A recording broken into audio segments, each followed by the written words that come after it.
한번 따라 하실까요? 하나님의 언약의 성취자로 오신 예수 그리스도. 모든 사람의 관심은 예수님이 이 땅에 무엇 때문에 오셨을까? 여러 가지 이야기를 많이 할 수가 있겠지만, 표현할 수가 있겠지만, 오늘 말씀의 주제는 이 하나님의 언약, 약속의 성취자로 이 땅에 오신 예수 그리스도, 이런 제목으로 함께 말씀을 나눴으면 좋겠습니다. 성경에 보면 하나님은 자신의 이름을 통하여 하나님의 사역을 드러내시고 있습니다. 해마다 이맘때면 되면 입에서 저절로 나오는 찬양이 지금까지 지내온 것 주의 크신 은혜라. 동의하십니까? 그렇게 고백하십니까? 뒤돌아보면, 삶을 살아갈수록 보면, 야, 정말 내가 어떻게 해서 여기까지 살아왔나. 지나온 모든 것이 하나님의 은혜이구나, 돌보심이구나. 그래서 에벤에셀의 하나님, 여기까지 우리를 도우셨다. 우리 한 번 더 따라 하실까요? 에벤에셀의 하나님. 에벤에셀을 기억하십시오. 하나님이 여기까지, 지금 이 순간까지 나를 돌보아 주셨구나. 그러면 우리의 미래는, 인간은 존재적으로 미래가 두렵잖아요. 5분 앞에 앞도 알지 못하니 과연 어떻게 될까? 그때 아브라함의 입술을 통하여 아들아 걱정하지 마라, 하나님께서 친히 자기를 위해서 필요한 것을 준비하시리라, 예비하시리라. 그래서 하나님의 이름을 야훼 이레, 한번 따라 하실까요? 야훼 이레. 예비하시는 하나님, 준비하시는 하나님. 사실상 매일매일 삶의 현장 가운데 크리스찬들에게 선포되고 있는 것은 뭐냐? 하나님의 이름을 기억하라는 것입니다. 우린 두렵고 떨리고 불안하고 초조하지만 아들아 걱정하지 마라. 그냥 하나님은 친히 자신을 위해서 하나님의 자녀들의 필요한 것을 예비하시리라. 왜냐하면 하나님과 저와 여러분은 운명 공동체거든요. 하나님이 우리 아버지가 되심을 믿으십니까? 그러니 우리는 운명 공동체니 자식의 필요한 것을 자식이 준비하지 못하면 누가 준비한다? 아버지가 준비한다. 그래서 아브라함이 말하는 것입니다. 아들아, 우리가 염려하지 말자. 우리 아버지가 되시는 하나님이 친히 준비하실 것이다. 크리스찬은 미래를 그렇게 안고 사는 것입니다.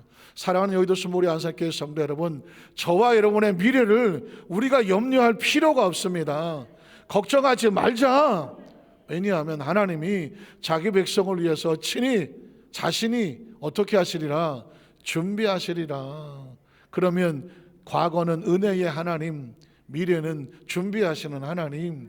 그러면 지금 여기 우리에게 하나님은 어떤 모습으로 와 계실까요? 그 말씀이 바로 임마누엘. 한번 따라 하실까요? 임마누엘. 임마누엘은 뭐예요? 하나님이 지금 여기에 우리와 어떻게 함께 계시다. 믿으십니까? 믿으십니까? 바로 이 말씀은 성탄절에 예수 그리스도가 탄생했을 때에 예언된 말씀이고 완성된 말씀인데, 성탄의 의미는 뭐냐? 하나님이 지금 우리와 여기 함께 계심을 증거하며 성취되는 그 날이 뭐냐? 성탄절이거든요. 우린 첫 번째로 구원자로 오실 메시아, 예언된 메시아의 언약의 약속을 한번 살펴보겠습니다. 창세기 3장 17절로 19절에 보면 아담에게 이르시되 내가 네 아내의 말을 듣고 내가 내게 먹지 말라 나무 열매를 먹었은즉 땅은 너로 말미암아 저주를 받고 너는 내 평생에 수고하여야 그 소산을 먹으리라. 땅이 내게 가시덤불과 옹곰키를 낼 것이라. 내가 먹을 것은 밭의 채소인즉 내가 흙으로 돌아갈 때까지 얼굴에 땀을 흘려야 먹을 것을 먹으리니 내가 그곳에서 취함을 입었음이라. 너는 흙이니 흙으로 돌아갈 것이니라 하시니라. 읽기도 끔찍한, 존재적으로 저와 여러분은 하나님께서 만드실 때에 영원하도록 지어졌습니다. 3명밖에 하면 안 하시는. 한번 따라 하실까요? 우리는 존재적으로 영원하도록, 죽음을 모르도록 창조되었습니다. 여러분, 모든 생명을 연구하는 학자들은 생명이라고 하는 존재는 죽을 수가 없는 게 생명이라는 것입니다. 죽지 않도록 만들어진 것이죠. 그런데 그 죽음이란 뭐냐? 하나님의 생명이 단절되는 게 죽는 거거든요. 죄로 말미암아 내가 하나님과 단절되면 죽으리라. 그래서 3대 타락, 3대 저주가 오는 것이죠. 인간의 영혼이 타락하여 죽고, 육신이 타락하여 병에 걸고 죽음이 다가오고, 삶이 타락하여 땅이 저주를 받아서 공급이 끊어지는 상황입니다. 그러니 생명이 살아가기 위해서는 영생도 필요하고 축복도 필요하고 건강도 필요한데, 죄로 말미암아 단절이 되었으니 이제 우리에게는 이 회복이 필요하단 말이죠. 하나님께서는 바로 그러므로 이 땅의 저주 가운데 회복할 수 있는 구원의 메시아로 이렇게 예언을 하십니다. 창세기 3장 13절 이하를 보면 야훼 하나님이 여자에게 이르되, 하와죠, 이르시되 네가 어찌하여 이렇게 나의 말씀을 어기고 그렇게 하였느냐. 그랬더니 여자가 이르되, 하와가 이르되, 뱀이 나를 유혹하고 꿰물어 내가 먹었습니다. 뱀은 왜 그랬을까요? 그 배후에 누가 있나요? 사탄이 있는 것이죠. 사탄은 하나님의 자녀들이 영혼이 잘 되는 꼴을 못 봅니다. 범사가 형통한 꼴을 못 본다니까. 강건하여 생명을 누리는 것을 못 본단 말입니다. 그래서 유혹하여 어떻게 선악과를 따먹고 영혼이 죽고 저주를 받고 사망에 빠지도록 그렇게 유혹했습니다. 자, 그러자 하나님께서, 야훼 하나님이 뱀에게 이르시되 내가 이렇게 하였으니, 뱀을 저주하고 심판한다는 것은 누구를 심판하는 것 같아요?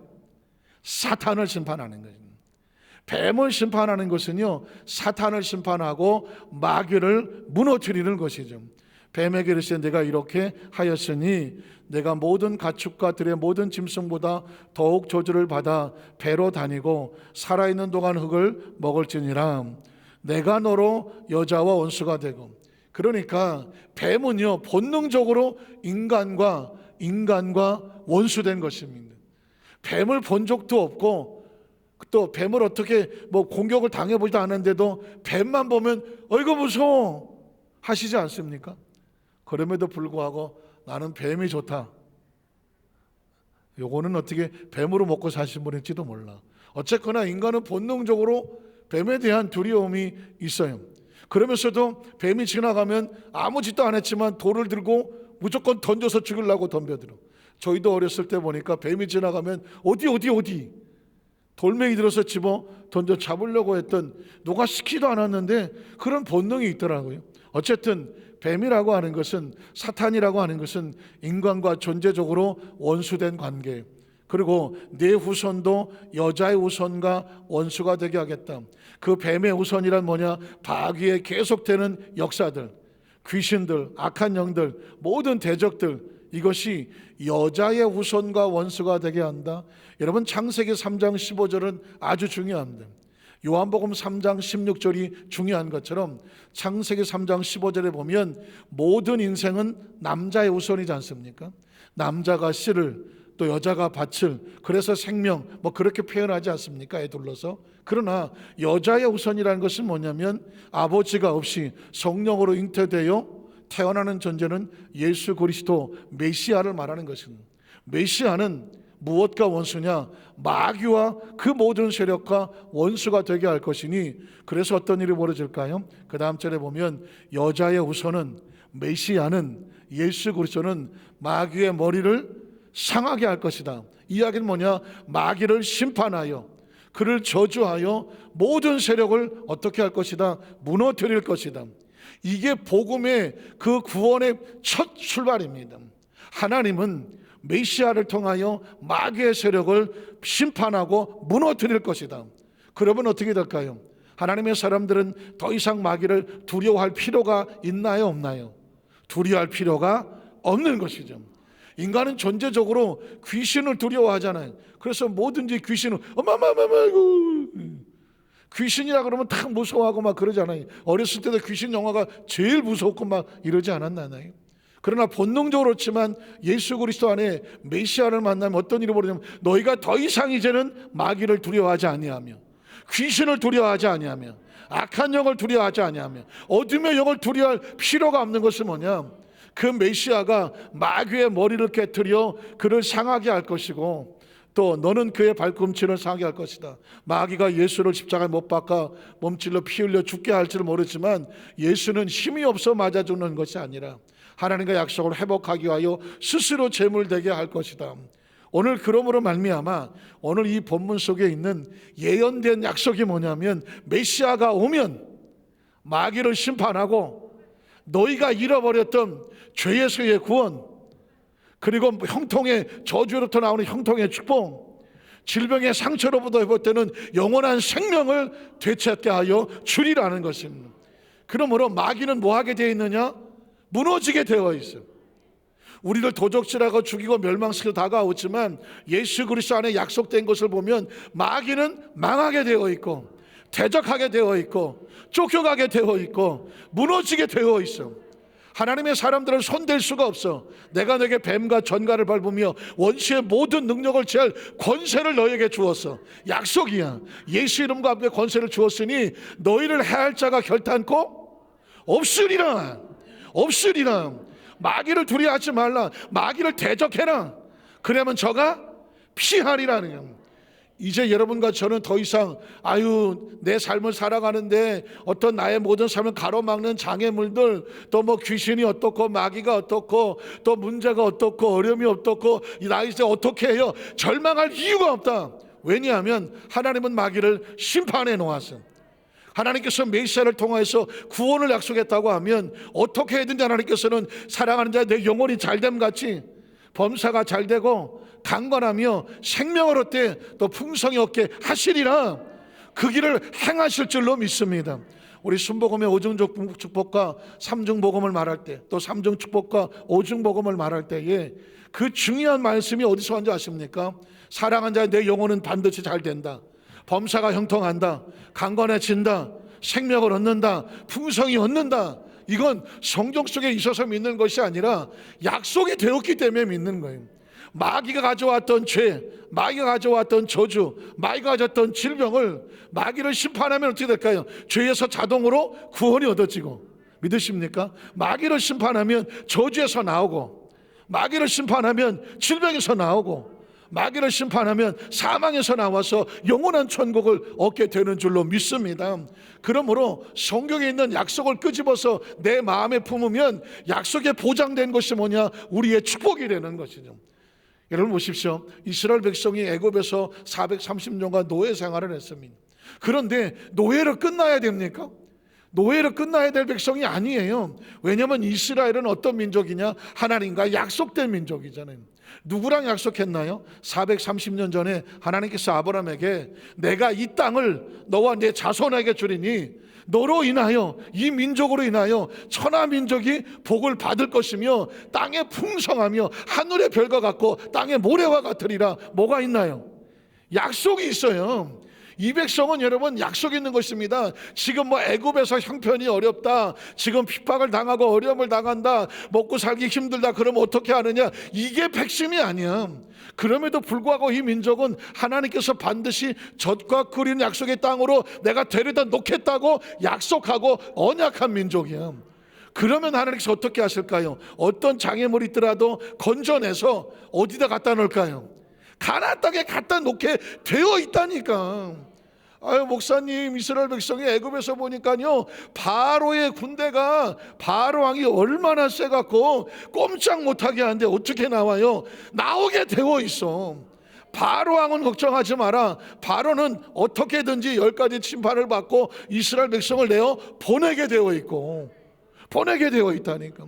이스라엘 민족은 거기에서 출애굽 탈출하게 되어 있고, 요단 홍해수까지 오게 되어 있지만 또 이렇게 말할지 모르잖아요. 목사님 또 홍해수가 가로막고 있는데, 여러분 기억하십시오. 약속을 이루는데 가로막는 홍해수는 어떻게 되어 있다? 반드시 찢어지게 되어 있어.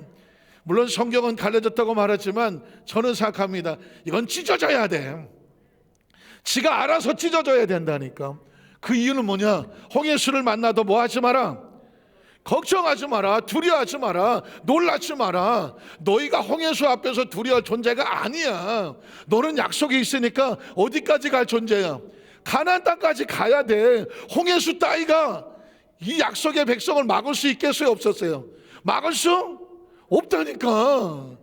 홍해수를 지나가는데 바알의 군대가 쫓아와. 어떻게 해요? 걱정할 이유가 없어. 저건 죽으려고 오는 거야.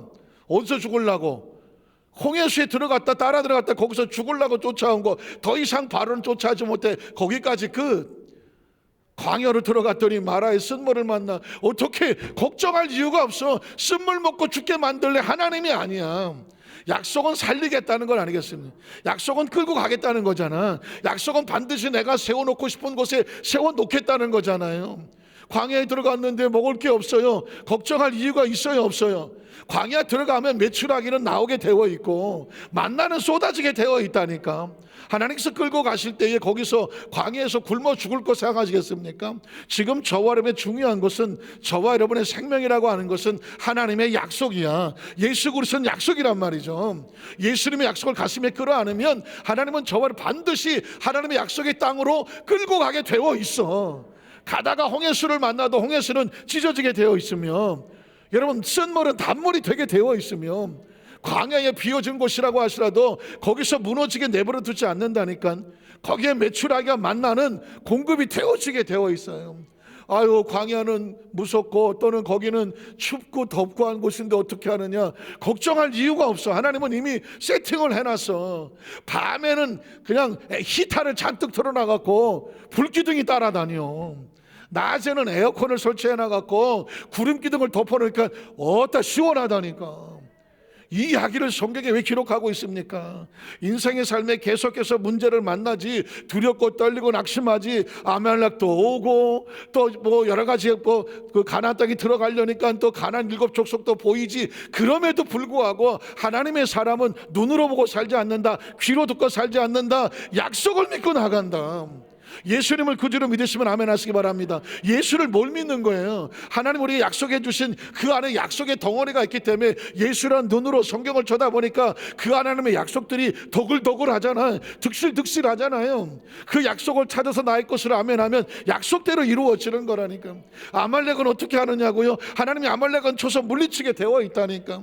가나안 땅은 어떻게 들어가느냐고요? 열고 들어가게 되어 있다니까요. 홍해수를 찍고 들어갔는데 그나마 요단강은 물도 아니지. 그런데 10명의 정탐꾼들이 그 땅을 보고 와서 아이고 못 간다, 못 들어간다, 하나님이 버렸다, 우리 따로 돌아가자 절망하고 좌절하니까 하나님께서 뭐라고 말해요? 믿지 않는 것, 믿지 못하는 것은 들어갈 수도 없는 거는. 어떻게 생각하십니까? 이 출애굽기 스토리의 아주 중요한 핵심의 포인트는 뭐냐? 하나님의 약속을 믿는 자. 여호수아 갈렙은 저들과 마음이 달랐다. 뭐가 다른 거예요? 그들의 마음속에 움직이지 않는, 흔들리지 않는 약속이 있었다.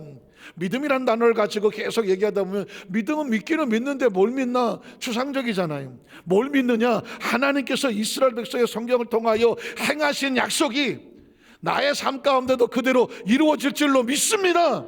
이걸 믿는 거예요. 그러므로 저와 여러분은 하나님께서 약속의 땅으로 갖다 놓겠다고 해놓으면 반드시 그렇게 된다. 이 땅에 살면서 영혼은 잘되게 되어 있고, 믿으십니까? 내 영혼이 잘됨 같이 내가 범사에 잘 되고 나의 범사는 잘 되게 되어 있다니까. 사업장은 열리게 되어 있으며 가정은 축복을 받게 되어 있으며 자녀는 복을 받게 되어 있다니까는.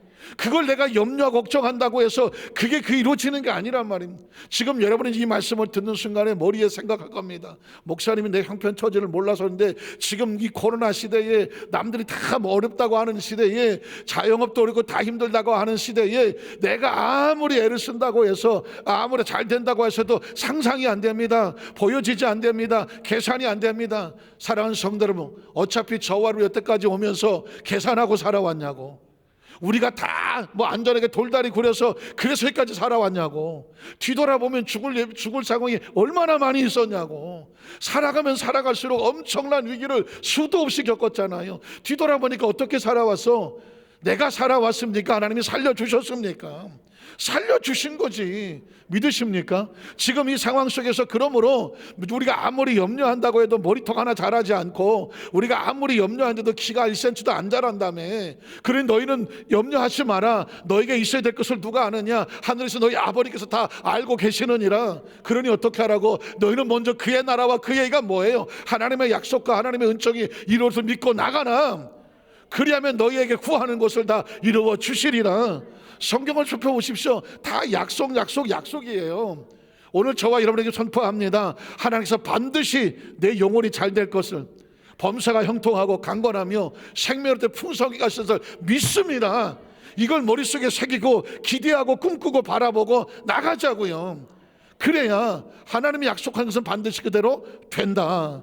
그러면 정말 됐느냐? 그게 확인한 날이 뭐냐? 성탄절이에요.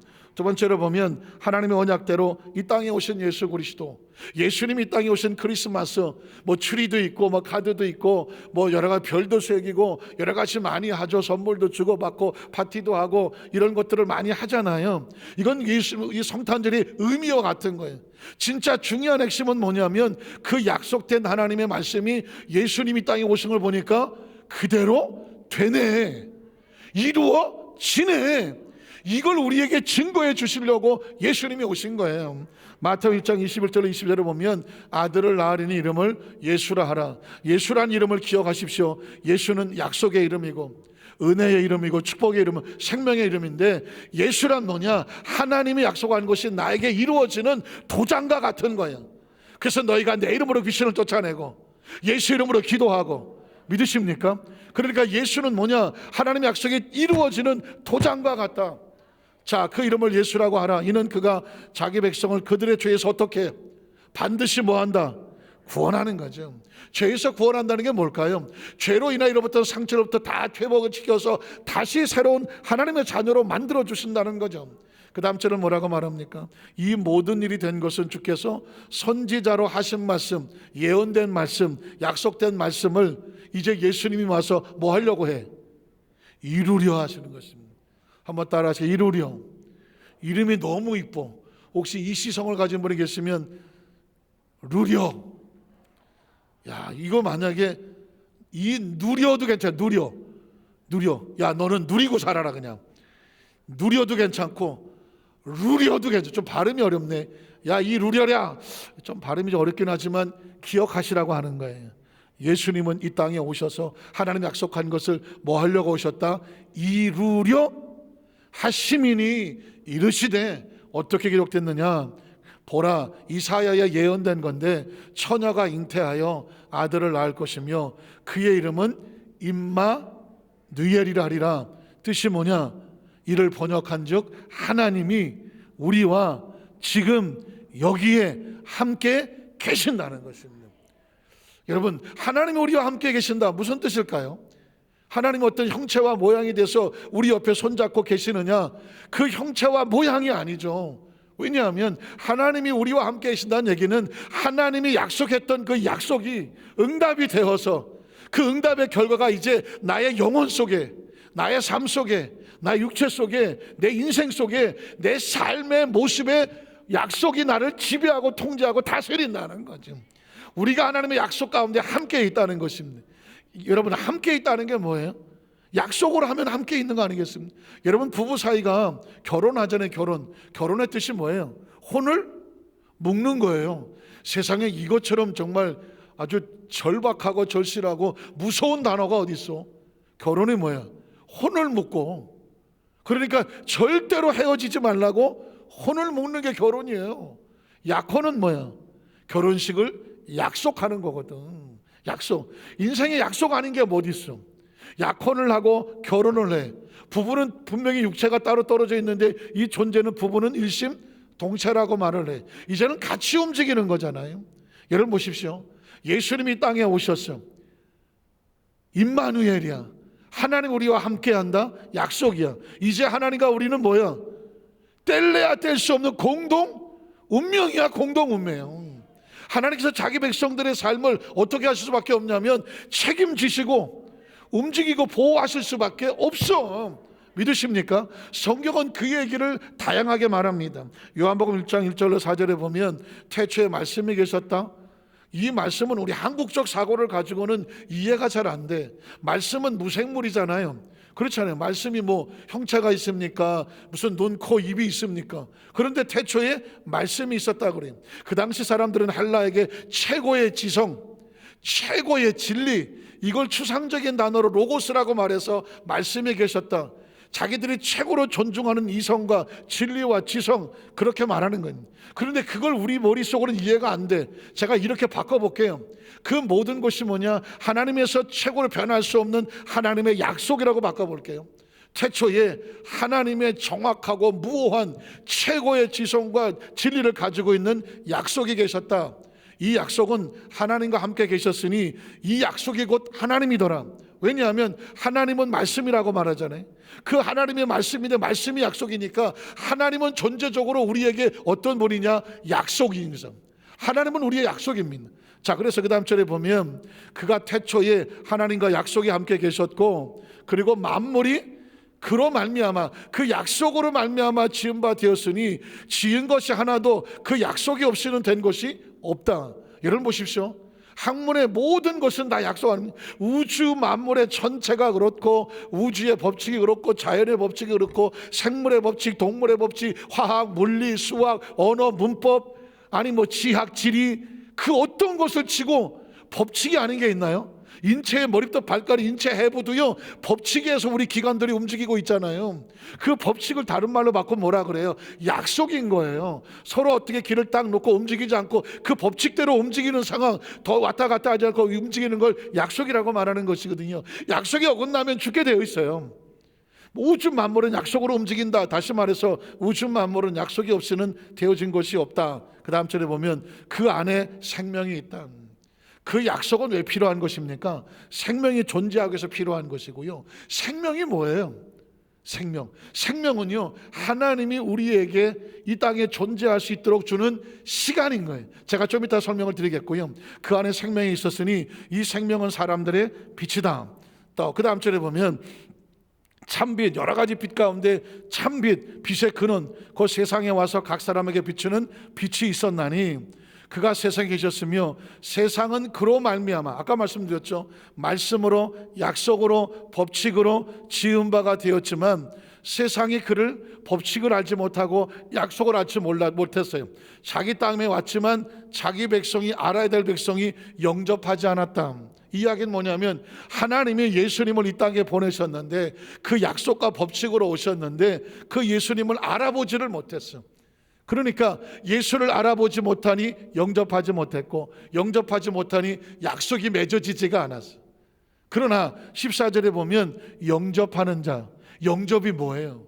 예수를 구주로, 나의 구주로 믿습니다. 도대체 뭘 믿는다는 거예요?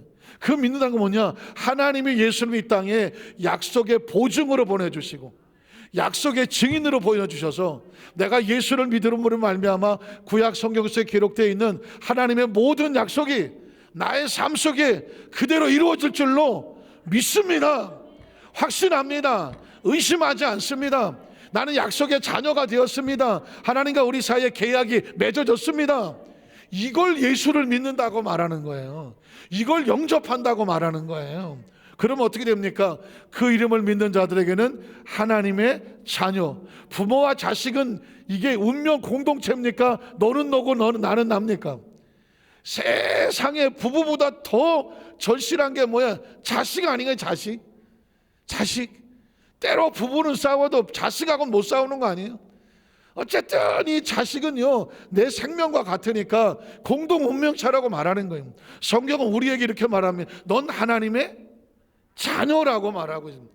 이건 문학적인 표현도 아니고 듣기 좋으라고 하는 말도 아니에요. 저와 여러분이 예수를 믿고 약속의 자녀 되면 하나님과 우리 사이에는 그냥 약속으로 묶여진 존재예요. 부모 자식은요, 태어나면서부터 이건 그냥 약속으로 묶여진 존재야. 태어나면서 자식하고 계약서 쓴 사람이 있어요? 태어나면서 부모한테 나한테 이렇게 해달라고 계약서 쓴 사람이 있냐고? 없잖아요. 부부는 뭐 서약서라도 쓰지만 부모 자식은 계약서도 없어. 그냥 태어나는 순간 누가 뭐라고 하지 않아도 그냥 우리는 그냥 공동 운명체가 돼. 우리도 마찬가지예요. 예수를 구주로 믿으면 하나님의 자녀가 아주 그냥 본능적으로 돼버려. 그러면 이제 하나님 우리를 어떻게 하실 수밖에 없냐? 내 새끼 내 자녀니까 어떻게 해야 돼? 하나님과 공동 운명이 되고 그 생명은 누가 돌봐야 돼? 하나님이 돌보실 수밖에 없다.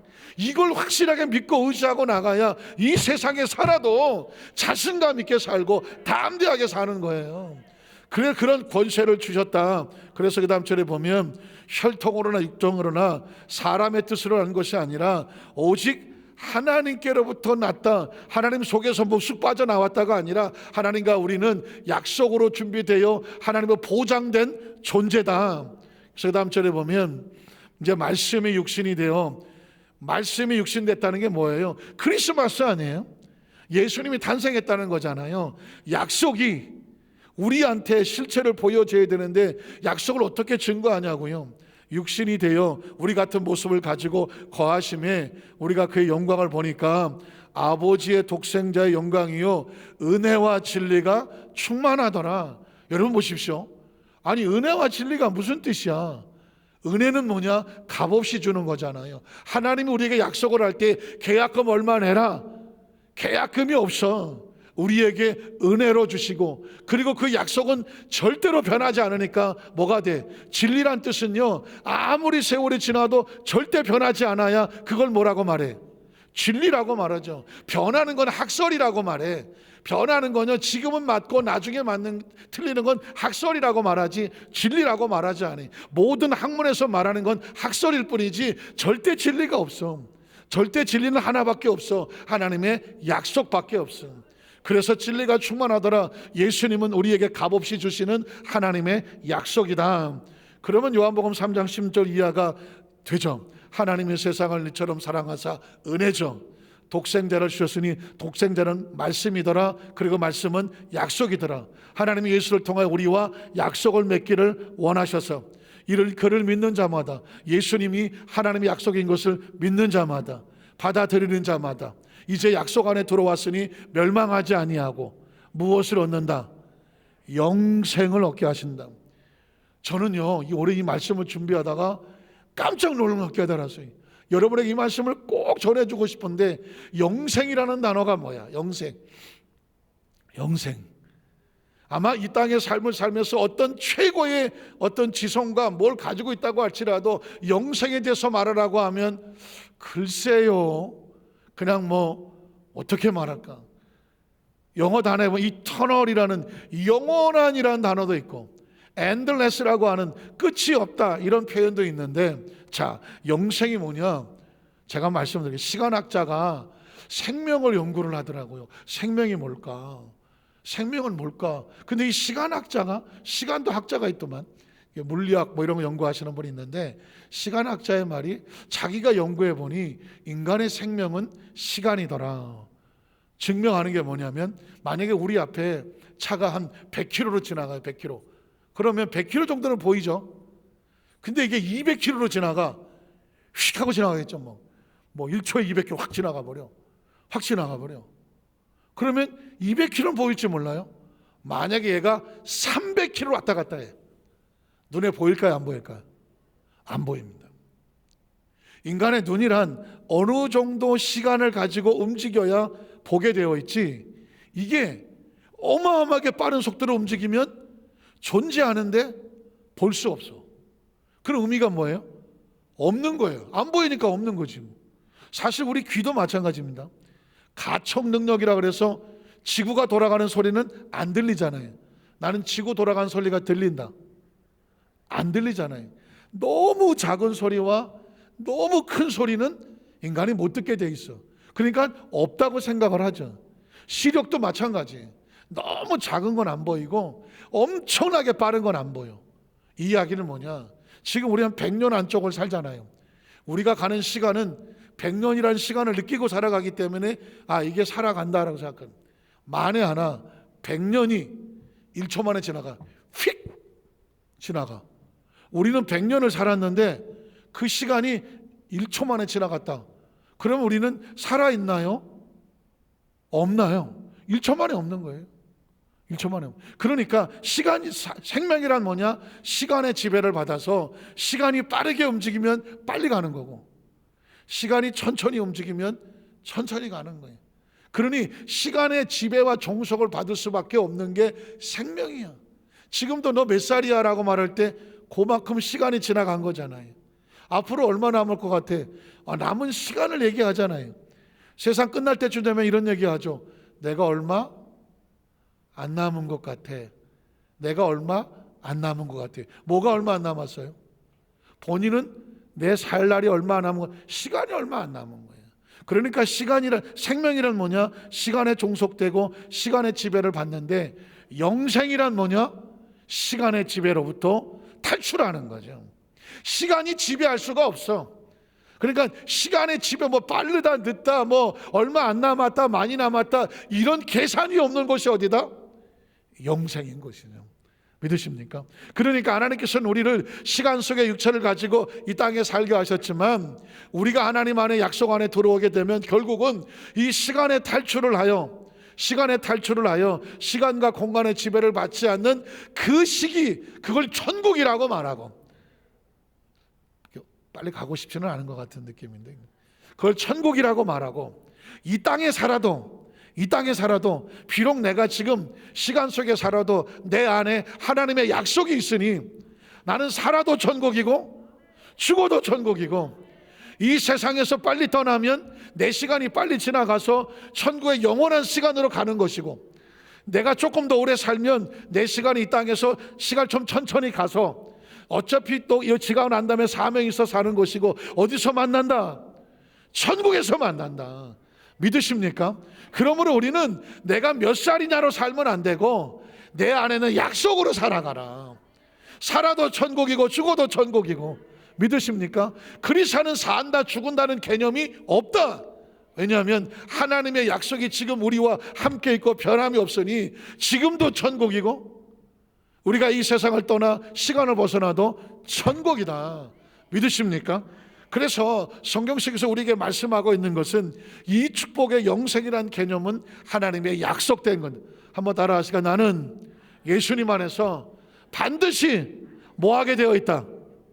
확신합니까? 영생하게 되어 있으면 죽음을 두려워한다, 두려워하지 않는다? 두려워하지 않는다. 우리가 육체를 벗어나는 과정을, 죽음이라는 과정을 벗어나긴 하지만, 크리스찬에게 죽음이란 단어는 있다 없다? 없는 거야. 죽음이란 개념은 있다 없다? 없는 거라니까요. 예수님이 이 땅에 오셔서 죽었다는 표현을 쓴 적이 한 번도 없다니까.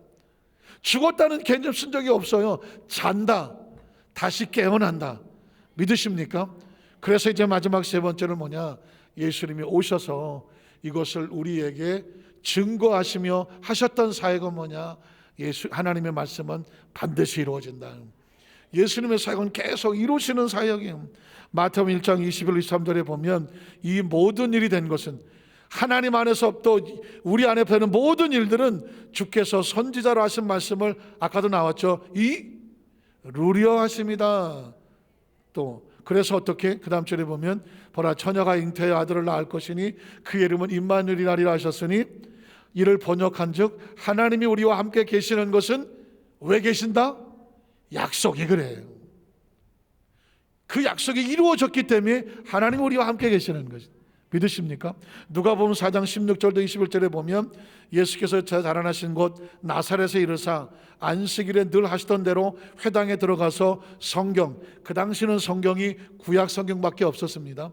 예수님 이후의 신약이니까 구약 성경을 읽으려고 서심해 선지자 이사야의 길을 들이거늘 책을 펴서 이렇게 기록된 데를 찾으시니 곧 주의 성령이 내게 임하셨으니 이는 가난한 자에게는 뭐가 전해지고 복음이 전하게 될 것이고, 그리고 내게 성령으로 기름을 부으시고 어떻게 나를 보내셔서 포로된 자에게는 자유를 줄 것이며, 눈먼 자에게는 다시 보게 된다는 것을 전파하며, 눌린 자를 자유롭게 하고, 그리고 주의 은혜의 해를 전파하게 하려 하심이라 하였더라. 이게 약속됐다는 것이죠.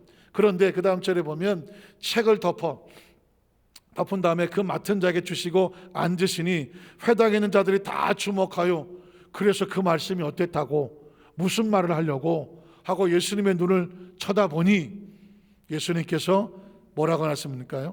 예수께서 그들에게 말씀하시되, 이 그림, 이 예언이, 이 약속이 오늘 지금 여기서 너희 귀에 뭐 하였느니라? 응하였느니라. 요거 힘주고 하면 좀 힘들어. 한번 따라, 응하였느니라. 무슨 뜻이에요? 이루어졌느니라. 이루어졌느니라. 나는 지금 이 말씀을 이루려고 이 자리에 서 있는 예수 그리스도다. 하나님의 약속이다. 이 말씀을 하시는 거죠. 지금 마찬가지입니다. 여러분이 제가 지금 선포하는 말씀을 들으면서 여러분이 저의 눈을 쳐다보면서 무슨 말을 할까? 지금 예수께서 응답하신 이 말씀이 이제는 저와 여러분의 귀에 뭐하였느니라? 힘 빼고 뭐하였느니라? 응하였느니라. 믿으십니까? 말씀을 듣는 자에게 응답의 역사가 나타나는 것은 뭐냐? 약속은 선포되고 약속을 듣고 약속에 아멘하는 자에게 하나님은 약속을 이루어 주신다는 것입니다.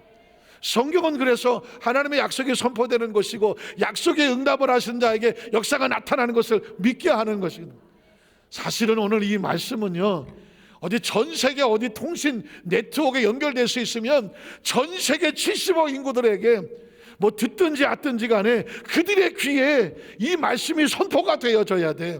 그리고 그 말씀을 듣는 가운데 응하여지는 사람들이 살아 일어나야 돼. 왜냐하면 성탄절이란 바로 하나님의 말씀이 우리 가운데 임하는 사건이고, 성탄의 말씀을 듣는 사람들이 반응하여 나오면 어떻게 그들에게 약속이 이루어지는 사건이 뭐다? 성탄절이라는 것이죠. 마태복음 8장 16절 17절에 보면 저 물매 사람들이 귀신 들린 자를 많이 데리고 예수께 오거늘 예수께서 말씀으로 귀신들을 쫓아내시고, 말씀도 약속이에요. 귀신은 약속에 의해서 나가는 겁니다. 너희가 내 이름으로 귀신을 쫓아내고 병들자 선년적 나으리라. 약속에 선포되는 귀신이 나가고 약속에 선포되는 병이 고쳐지는 거예요. 때문에 예수님께서 지팡이로 돌멩이로 귀신을 쫓아냈단 말 하지 않아요. 무엇으로? 말씀으로 병들을 다 고치시니 이는 선지자 이사를, 예수님 이렇게 하신 이유가 뭐다? 또 구약 성경에 예언된 말씀이 있는데 그 말씀이 뭐죠? 그 다음 절에 보면 우리 연약한 것을 친히 그가 담당하실 것이고 병을 짊어지셨다 함을 어떻게 이루려. 제가 처음에 말씀드렸습니다. 하나님의 약속에 의하여 예수의 이름으로 저와 여러분의 병은 낫게 되어 있고, 연약한 것은 진이 담당하셨기 때문에 우리가 짊어질 필요가 없고, 제가 이렇게 당당히 외칠 수 있는 이유가 뭔지 아십니까? 하나님의 약속이 그래요. 약속이 그래요. 제가 말씀을 요즘 증거하면서요, 얼마나 제가 감사한지 몰라. 하나님이 때에 따라 시기에 따라서 말씀의 세계를 열어주시는데, 어쩌다가 여의도 수무리 안산교회의 이 시대에 하나님이 이 말씀을 눈에 열어주셔서 이 말씀을 증거하는데 내가 왜 진작 이 말씀을 몰랐을까? 진작 이걸 내가 보지 못했을까? 막 제가 가슴을 치고 싶더라니까. 왜냐하면 물론 제가 본다고 열리는 것이 아니라 하나님이 열어주셨겠지만 열어주셔서 열린 건데, 우리 여의도 수목 안산교회 성도들을 하나님께서 얼마나 사랑하시는지, 이 교회를 반드시 내가 번성하게 만들며 이 교회 성도들을 내가 반드시 성공을 시켜야 되겠다. 그리고 성공을 시키는 게 미래적인 사건이 아니라 이미 약속된 것을 깨우치게 해서 그들로 약속의 축복을 누리게 해야 되겠다는, 받는 게 아니라 누리게 해야 되겠다는 거예요. 이게 하나님께서 이 강단에 서 있는 저에게, 이 김윤 목사에게 하나님께서 가슴을 뜨겁게 하는 것이고, 오늘 제가 여러분에게 이 말씀을 증거하는 뭐냐, 이 기쁜 소식이 여러분에게 선포가 되었으니, 응답이 되었으니 이 말씀을 믿고 나가시라. 두려워하지 마시라. 놀라지 마시라. 걱정하지 마시라. 한숨 쉬지 마시라. 낙심하지 마시라. 뒤돌아보지 마시라. 왜냐하면 성경은 한 군데도 안 그렇게 말씀하신 적이 없다. 믿는 자에게 능치 못함이 없느니라. 할 수 있거든이 무슨 말이냐? 내가 하겠다는 것입니다. 하나님께서 우리가 원하는 것은 믿어달라는 것이고, 예수님께서 누굴 찾아다녀요? 믿는 자를 찾아다니잖아요. 성경은 말하잖아요. 예수님은 다 이루려 하심이더라. 마태복음 9장 1절로 6절에도 보면 예수께서 배에 오르사 건너가 본 동네에 이르시니 침상에 누운 중풍병자를 사람들이 데리고 오거늘 예수께서 그들의 믿음을 보시고 믿음이 뭐예요? 예수님 앞에 가면 낫는다라고 하는 확신을 가지고 기대를 가지고 나오는 거죠. 중풍병자에게 이르시되 작은 자야 안심하라 내 죄사함을 받았느니라. 어떤 서기관들이 속으로 이르되 이 사람이 신성을 모독하도다. 예수께서 그 생각을 하시고 이르시되 너희가 어찌하여 마음에 악한 생각을 하느냐. 내 죄사함을 받았느니라는 말과 일어나 거라한 말 중에 어느 것이 쉽겠느냐. 그러나 인자 하나님의 아들, 하나님의 메시아 약속이 세상에 와서 뭐 합니까? 죄를 사하는 권능이 있는 줄을 너희로 알게 하려 하십니다. 예수님의 이름이 뜻이 뭐예요? 자기 백성을 저들의 죄에서 구원할 자, 약속이잖아요. 그러니 예수님의 이름은 약속대로 죄인을 뭐 할 수밖에 없어? 용서하고 사하고 구원할 수밖에 없는 거죠. 그래서 예수님의 사역은요, 감정과 기분이 아니에요. 말씀의 원칙에 따라 말씀의 약속대로 움직이더라. 요한복음 19장 28절로 30절에 보면 그 후 예수께서 모든 일이 이미 이루어진 일을 하시고 이젠 다 이루어졌어. 마지막 그 십자가에 달려 운명하시는 순간에도 예수님의 머릿속엔 뭐밖에 없다? 약속밖에 없어. 성경을 뭐하게 하시려고? 힘 빼시라 그랬어요. 성경을 응하게 하시려고. 제가 이렇게 말하는 건 잊어버리지 말라고. 예수님은 마지막 순간까지 성경의 약속을 응답하여 이루게 하려 하사 이르시되 내가 목마르다 하시니 거기 신포도주가 가득히 담긴 그릇이 있는지라. 사람들이 신포도주를 적신 해면을 우슬초에 메어 예수의 입에 대니 예수께서 신포도주를 받으시니 이르시되 다 이루었다. 예수님의 탄생은 이루려 오셨고 예수님의 사역은 이루려 하심이더라. 마지막 운명하시기 전에 예수님의 고백은 뭐예요? 내가 다 이루었다 하시고 머리를 숙이니 영원히 떠나가시더라. 누가복음 24장 44절 49절은 예수님의 승천이에요. 승천하시기 전에는 무슨 얘기를 했을까? 승천하시기 전에 또 이르시되 내가 너희와 함께 있을 때에 너에게 말한 바 곧 모세의 율법과 선지자의 글과 시편 다 구약이죠. 구약에 예언된 말씀이 나를 가리켜 기록된 것이며 모든 것이 어떻게 돼야 돼? 이루어져야 되죠. 예수님은 뭐 하러 오셨다? 이루려 오신 분이죠. 한 말이 이것이라 하시고 그 다음 절에 이에 그들의 마음을 열어 성경을 깨닫게 하시고 또 이르시되 이같이 그리스도 고난을 받고 제3일에 죽은 자 가운데서 살아날 것과 곧 그의 이름으로 죄사함을 받게 하는 회개가 예루살렘에 시작하여 모든 족속에 전파될 것이 기록되었으니 이제 너희는 이 모든 것을 보았으니 뭐가 되라? 증인이 되라는 거죠. 증인이 되라. 그리고 마지막 49절에 보면 볼지어다 내가 예수님이 하나님 내 아버지께서 뭐 했어? 약속했잖아. 성령도 하나님 아버지께서 약속한 것을 내가 너희에게 보낸다. 너희는 위로부터 능력, 그게 뭐예요? 성령, 약속 입혀질 때까지 이 성에 머물라 하시더라. 말씀을 정리합니다. 이 성탄절에 정말 뭐 산타크로스도 있고 루돌프도 있고 뭐 화이트 크리스마스 힌눈도 있고 뭐 여러 가지 낭만적인 것도 많이 있겠지만 저는 개인적으로 절절한 하나님의 약속된 예언, 그 예언이 예수를 통하여 우리에게 각자의 심령 가운데 찾아와 문을 두드리는 하나님의 사랑의 편지가 있는 것이에요. 사랑의 편지가 쏟아지는 날이 뭐냐? 성탄절이고 그 편지를 받은 사람들이 하나님의 전에 나와서 감사와 찬양으로 예비하며 약속을 확인하는 날이고 그 약속을 확인했으면 이제 돌아가서 이제 내년 크리스마스 생각하는 것이 아니라 매 순간 분초마다 그 약속 이루어질 걸로 믿고 염려하지 않고 두려워하지 않고 절망하지 않고 낙심하지 않고 내 안에 뭐가 있다? 약속이 있다. 이미 이루어졌다. 내 영혼은 잘 된다. 범사는 형통한다. 강건한다. 생명을 얻는다. 풍성이 얻는다. 이 비전으로 매 순간을 멋지고 아름다운 승리의 날 되시기를 주님의 이름으로 축원합니다. 기도하겠습니다. 두 사람은 가슴에 얹으시겠습니까?